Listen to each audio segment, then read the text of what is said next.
Hello students, सीएमईडी के इस lecture में आज हम बात करते हैं अपने नए टॉपिक की। टॉपिक का नाम है समय निर्धारण या अनुसूचन। ठीक है, इंग्लिश में शेड्यूलिंग कहा जाता है।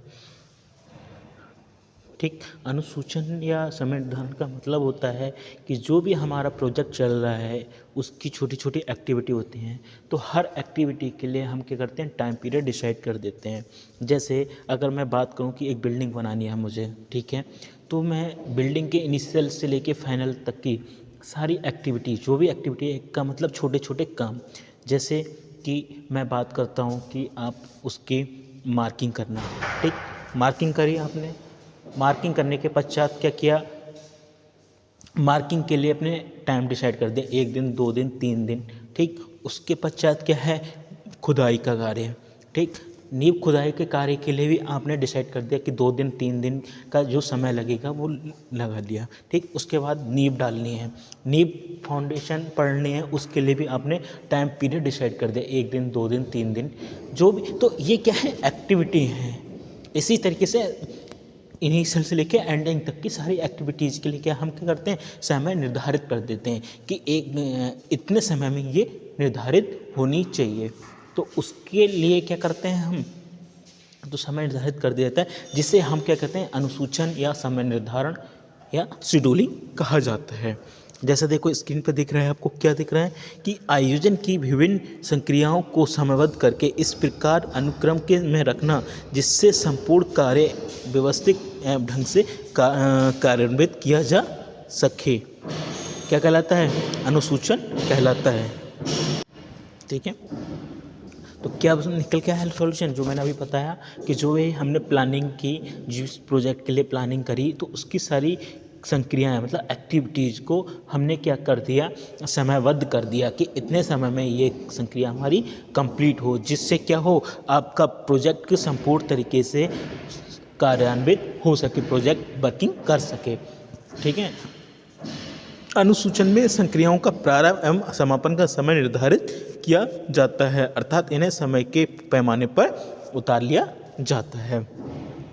क्योंकि शेड्यूलिंग जब आप करोगे तो उसमें सारा चीज़ मेंशन करोगे कि आप, हो सकता है कि 4 एक्टिविटी आपकी पैरेलल एक साथ काम करें, या फिर कुछ एक्टिविटीज़ के कंप्लीट होने पर दूसरी एक्टिविटी, एक एक्टिविटी कंप्लीट हो जाए। सपोज करिए जैसे आपने कहा कि खुदाई कार्य जब कंप्लीट हो जाएगा तब जाके आपका क्या होगा, फाउंडेशन शुरू होगी। या फिर ऐसा भी हो सकता है कहीं कहीं पर कि खुदाई काम चलता रहे और जितना पर प्रीवियस खुदा हुआ 1-2 दिन का डिले करके जो खुदा हुआ है वहाँ पर आप फाउंडेशन डालना स्टार्ट भी कर दें।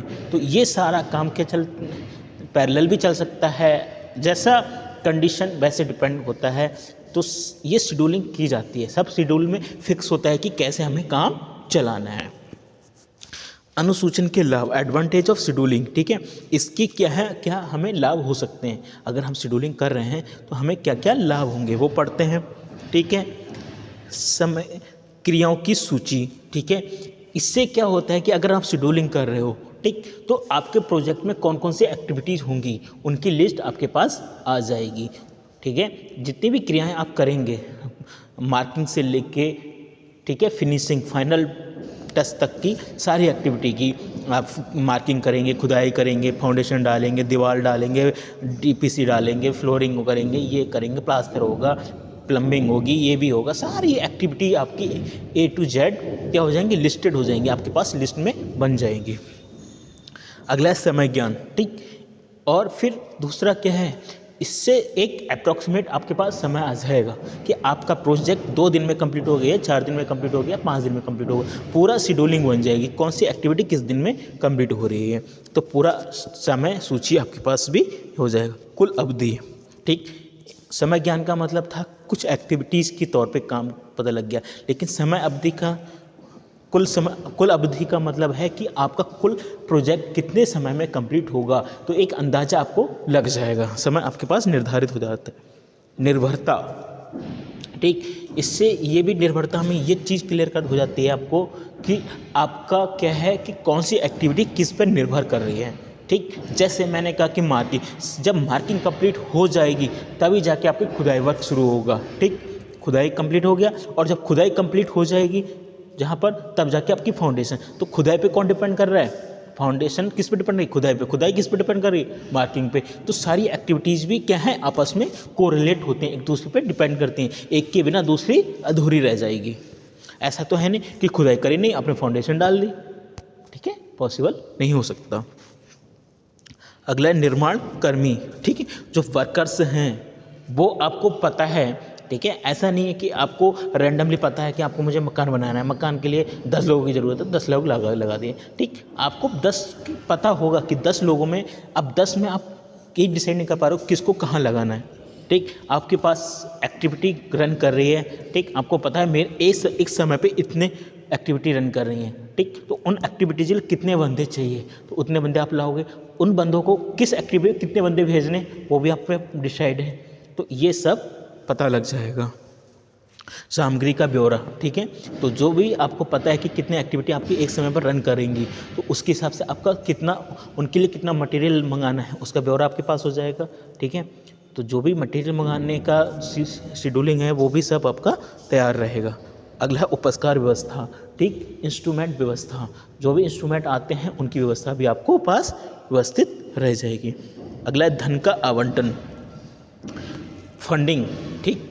अब आपको पता है कि किस समय मुझे कितना फंड भी रिलीज़ करना है, क्योंकि एक्टिविटी आपकी जब पता है ना कितनी किस समय पे कितनी एक्टिविटी, तो आप अपने फंड का भी प्लानिंग कर लेंगे, इतने समय मुझे इतना फंड चाहिए, इस समय मुझे इतना फंड चाहिए, तो उस हिसाब से। ऐसा नहीं कि आज मुझे बिल्डिंग बनानी है तो 10 लाख की बिल्डिंग बननी है तो 10 के 10 मुझे आज ही चाहिए, नहीं, पॉसिबल नहीं है। आप क्या करोगे, शेड्यूलिंग बना लोगे कि उसकी भी, कि इनिशियल में मुझे 2 लाख चाहिए, अगले 10 दिन बाद 2 लाख और चाहिए या 5 लाख चाहिए, जो भी चाहिए होगा सब आपके पास क्लियर होगा।